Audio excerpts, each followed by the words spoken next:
This is IGN. A horror anthology with tricks and treats. This is your IGN review of VHS Halloween by Matt Donato. Can you believe the VHS horror anthology series just premiered its 8th entry, or that AMC's horror streaming platform Shudder has released 5 VHS sequels in 5 calendar years?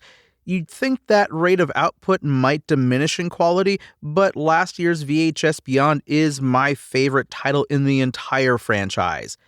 VHS anthologies have become an October staple, and VHS Halloween keeps the party going by channeling its inner trick-or-treat.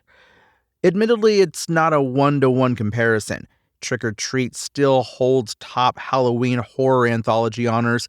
At 5 segments and a wraparound, VHS's latest collection of short features is a mixed bag of candy-coated frights.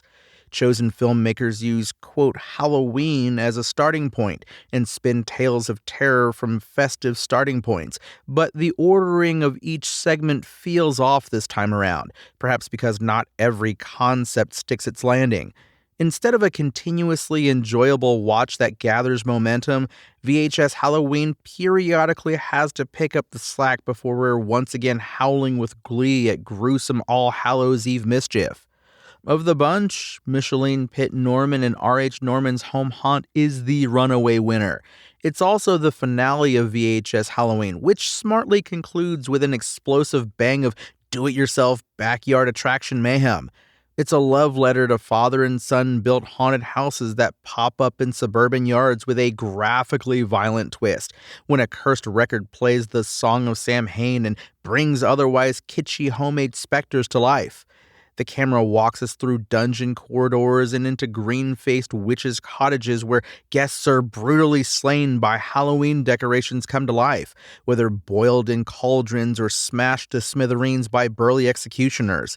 It's a Pleasantville monster mash, trading dad jokes for death blows, and showcasing what the VHS series does best: spirited ideas, practical effects-driven carnage, and maximum effort that makes the most of the tiny budgets of independent horror.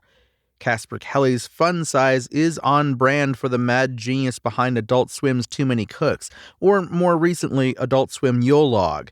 The log line is simple: take more than one candy from the bowl and you die. The execution is much zanier, as 2 old trick-or-treaters are pulled into said bowl and find themselves in a factory where rule breakers are hacked into chocolate-covered treats.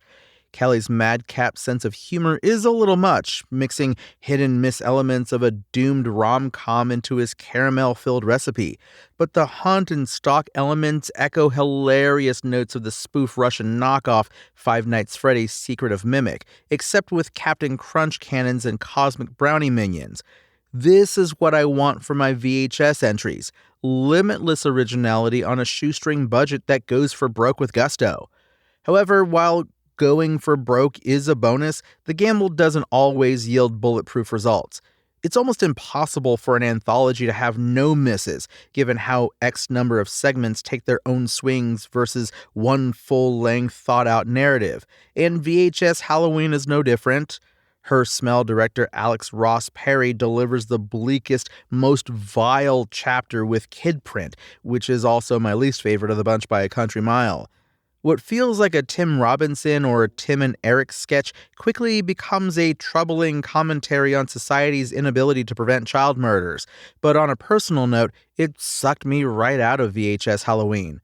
That's the danger and beauty of anthologies. Every viewer will have their own highs and lows. Unfortunately for my tastes, Kid Print is a gusty whiff.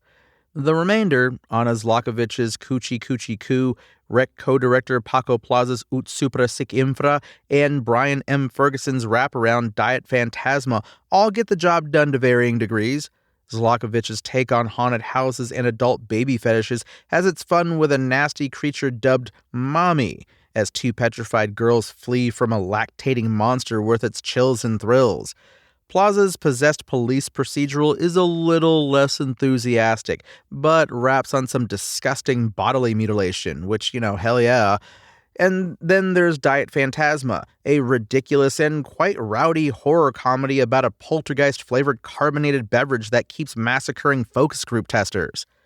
VHS Halloween is an enjoyable assortment of vicious holiday horror shorts that might take a step backward after VHS Beyond, but it's hardly a throwaway sequel.